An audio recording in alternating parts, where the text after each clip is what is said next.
Alright guys, I'm going to give you a video. It's a nice day here in Nova today. And I'm doing some motorcycle work. So I thought I would show you guys maybe something you didn't know.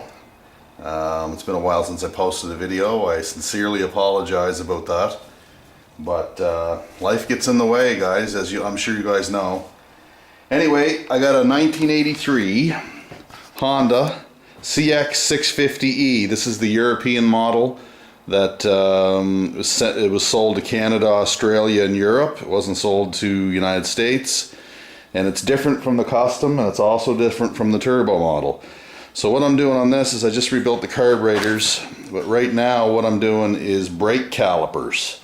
As most guys that have old Hondas know, brake calipers like to seize. And what likes to happen is the pistons like to stick in the bore and they don't come out. They just stay there.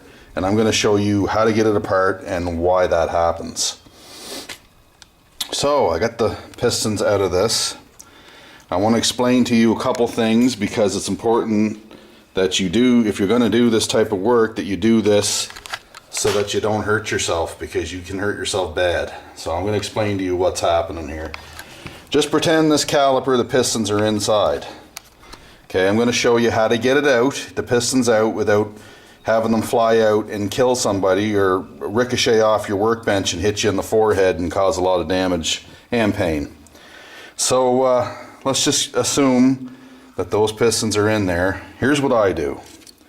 Take a piece of wood, okay, jam it in on top of the piston. Then what I do is I take a zip tie and I wrap it all the way around. Take the zip tie and I wrap it around to hold the wood in there. Okay? Then I flip the thing over like this. Alright? Flip the thing over. Then what you're going to need is an air chuck that looks like this. It's got the rubber end on it. And what I do then is I put a little Vaseline around here. I want to get a good seal. And you're going to need some air pressure too. So I hold on to the thing. Now I'm just holding the camera to show you, but what I do is I stick it in where the brake line went, see here? And as I'm holding the thing, and I'm keeping my fingers out of here because I don't really want to pinch them inside where the pistons comes out, is I'll hit it with a big good blast of air, at least 110 pounds, just go like that, whoosh. You'll hear the pistons come out and hit the board. And when they do that, I take my handy dandy cutoff pliers here and I snip it off, and then I pull the board out. Okay, then the pistons are about 3/4 of the way out. So then what I do is I put it and I face it towards there, pile some stuff up around it or whatever, just to protect myself, and I give it one more shot, holding on to it really hard and watching myself. You should be wearing safety glasses when you do this. Watching myself, I'll give it a blast and you'll hear a bang. And what that is these pistons are releasing themselves from these little rubber seals. So then you can flip it over and pull your pistons out like I did here. Now, use the factory parts whenever possible. You can get rebuild kits. The rebuild kits normally contain the rubbers. If you can see in there, this one's, I just took them out. Okay, and I'm cleaning it in there, and this one I left the old ones in. But I'll show you what goes on. What happens with these old things, I don't know if you can see it here, I'll try and bring you outside. What happens with these is, see the grooves where the rubbers sit? Well, they get jammed up with a whole pile of crud and stuff. And see, what's supposed to happen is the rubber, hang on a second, let me put the camera down. And I'm sure most of you guys know this, but I'm going to explain it to you in my terms, what goes on here.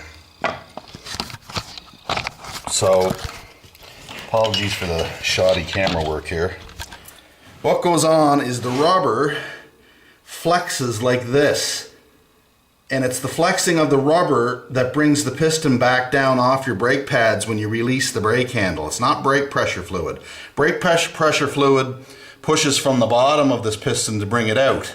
But what actually returns it are these rubbers when they flex like that and then they go back.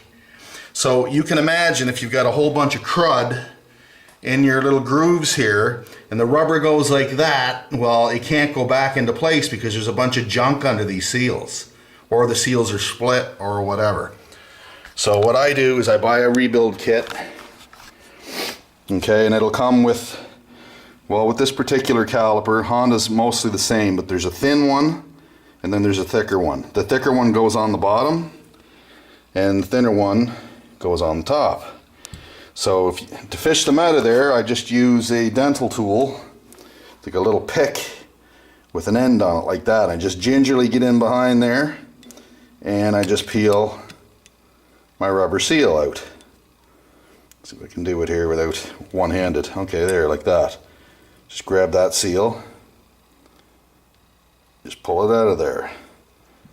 And as you can probably guess, as you can see on the seal, there's a whole bunch of junk on it. See, there's a bunch of crud all over it. So that's what the problem is. Probably see too, there's a bunch of crud in the hole there. So anyway, clean them out, and I suggest you clean them out with brake cleaner or carburetor cleaner or something like that, and get them really good and shiny or clean. Don't take abrasive paper in here. Also, don't ever take sandpaper to these pistons or polish them. All you got to do is take some carburetor cleaner and clean them up. Don't try and take material off them, because if you do that, you're going to have, it's going to be at a tolerance. It's going to be at a tolerance and the thing could start leaking on you. So anyway, that's kind of the deal, guys. So when I'm doing the rear right now, so when I do the fronts tomorrow, I'll turn the camera back on and maybe do another part to this and show you me actually blasting the pistons out of there so you can get an idea as to what's happening. So anyway, that's just stuff like that you got to do to keep these old dinosaurs on the road. I did fork seals on this one, and also a lot of you guys have seen these before. Bow tie levers, when the customer drops the bike on the ground, or your friend drops your bike on the ground, this is what happens. So both the brake and clutch on this one, so I replaced them with OEM Honda factory stuff, and he should be good to go. So anyway, that's what's happening, guys. Stay tuned. I'll try and post more regular videos.